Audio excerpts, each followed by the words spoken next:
morning, boys and girls. BB back here. It's 10 after 5 in the morning. We're heading her on down the road. Oop, there she be. Heading her on down the road. I don't know, my camera's not focusing worth shit. Let's try this. Looks like a dark cloud, but that's going west.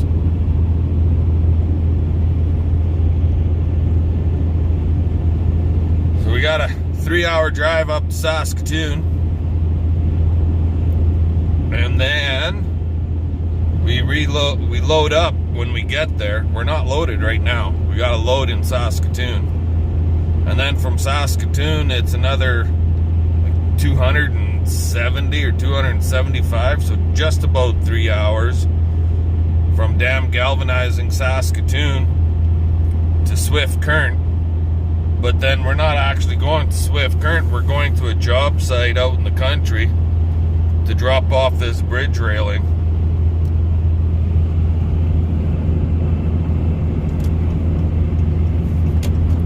Screw it, we'll go this way.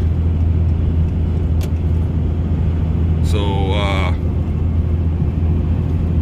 sun's just starting to poke up. You can see it in the mirror there. She's looking pretty orange and yellow.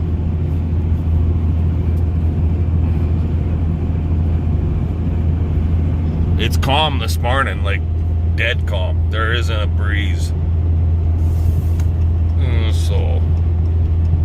But anyways, when we get to this job site, it's called Excelsior. When we get to Excelsior, we unload there, and then we get to drive all the way home from there back to Qu'Appelle. And that's like another 2.5, 3 hours. So basically, we got 9 hours of driving to do a 3-hour haul. How's that sound? But they said they'll give me something for the run from my place to Saskatoon, so we're going with that one. How's that sound? So we'll get something for the empty haul up to Saskatoon anyways. But anyway, that's what's going on today. I'll bring you guys back and show you our little load. We're just pulling the little 24-foot bumper pull trailer today. No point in taking a great big trailer for a little tiny load. So we'll talk to you guys then.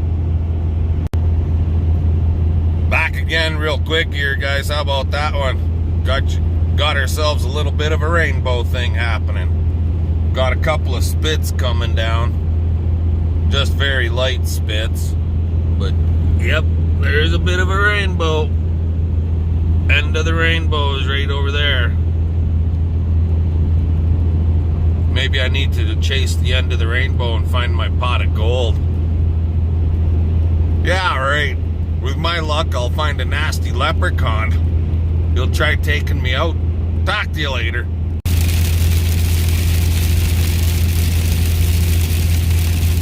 Yep, she's coming down pretty good at Bethune.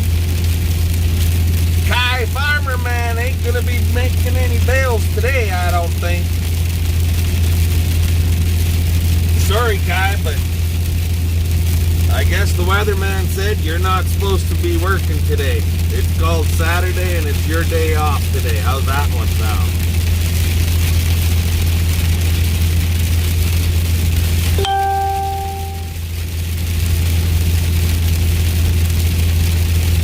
And we're just on the edge of it.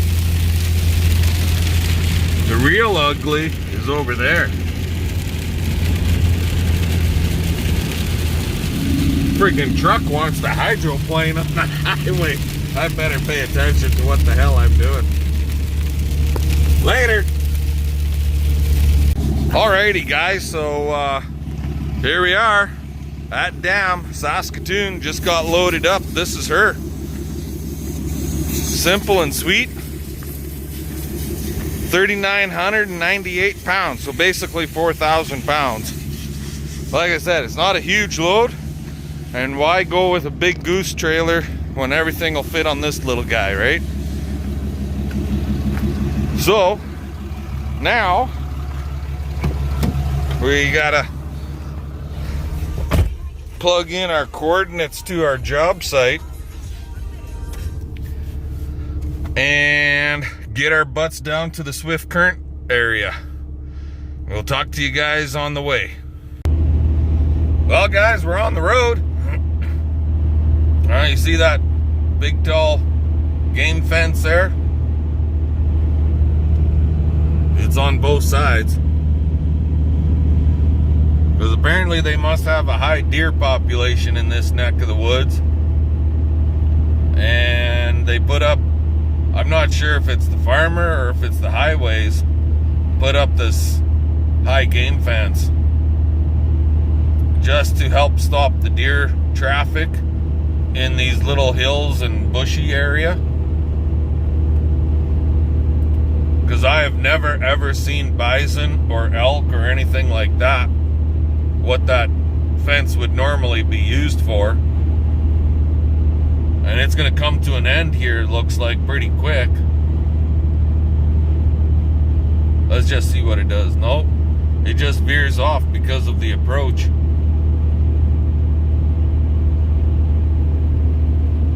Yeah, but it doesn't continue on down that road over there.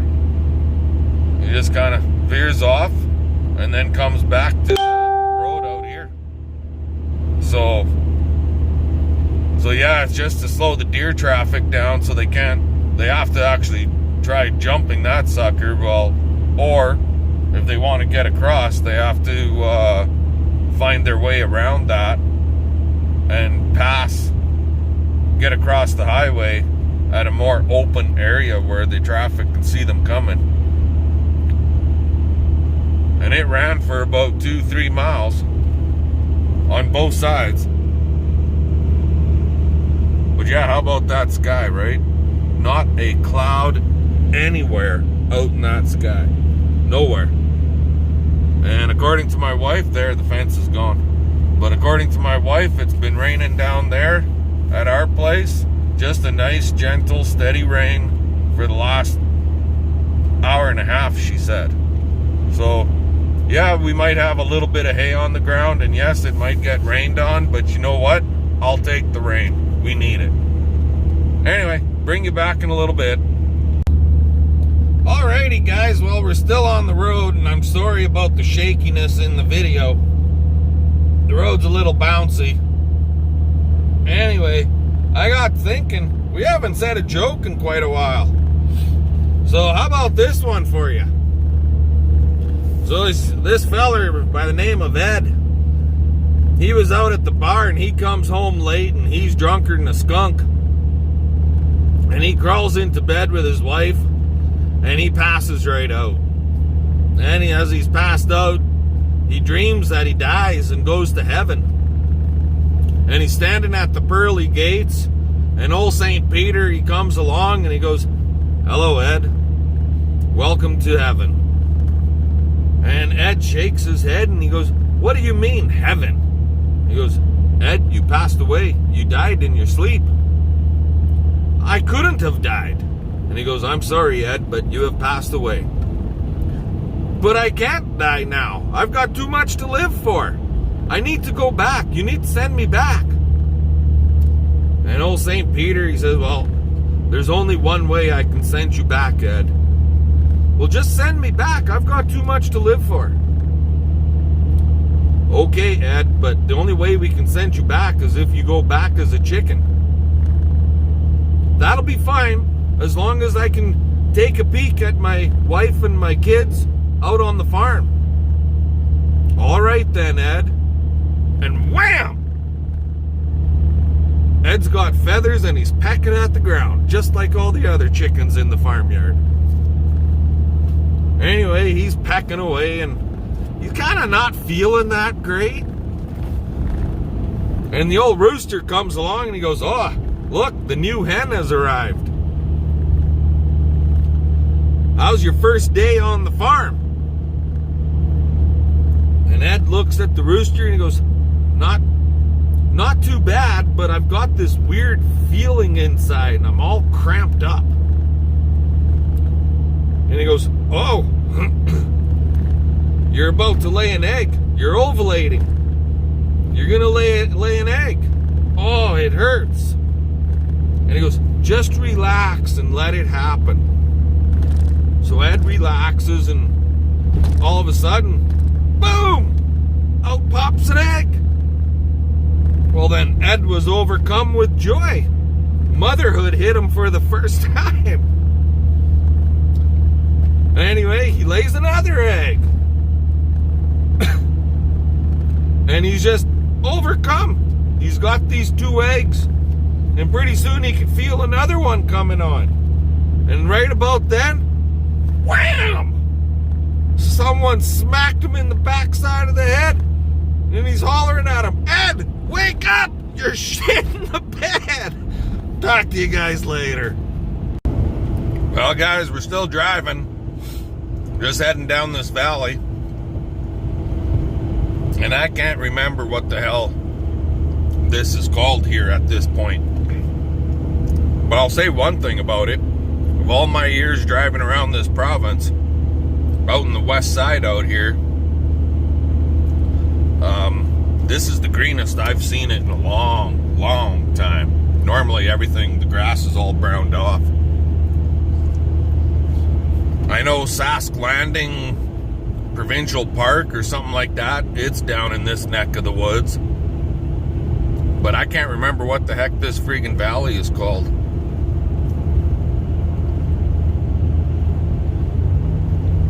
I know the lake at the bottom. It flows all the way up into Diefenbaker, up by Davidson. That's halfway to Saskatoon. Freaking golf course right here. We're on the edge of a pasture slash hayfield. Guys are cutting the ditches like crazy. And they're getting freaking lots of bales out of these ditches. It doesn't look like they would, but they're getting a pile of bales out of it. But look at them hills, them rolling. There's a lot of rolling hill over there on the far side, right?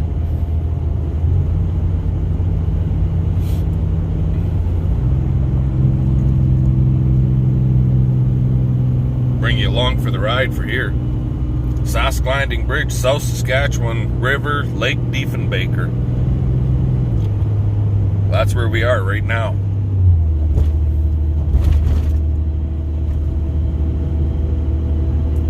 That would be the South Saskatchewan River, guys. And it flows all the way up to Saskatoon. And from there all the way across to Nipawin.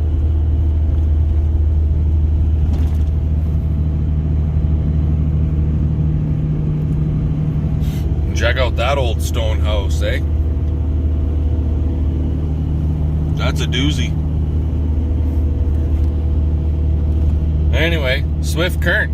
46 kilometers to go to get to Swift, and then we got to go from there. We go east of town to the job location. We go east 14K east of Swift, and then about 2.5-3 kilometers north on a grid road. So up this other side, some big hills up here.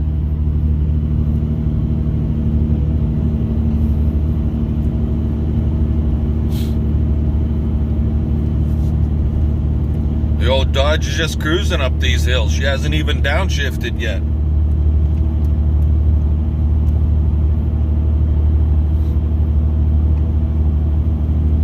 Still cruising at $110.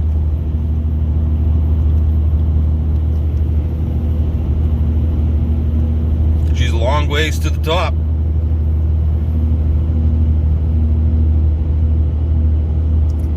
Anyway, guys, we'll bring you back later on. Alrighty, guys, so there's all the product. There's the bridge. We've got an empty trailer. How about that?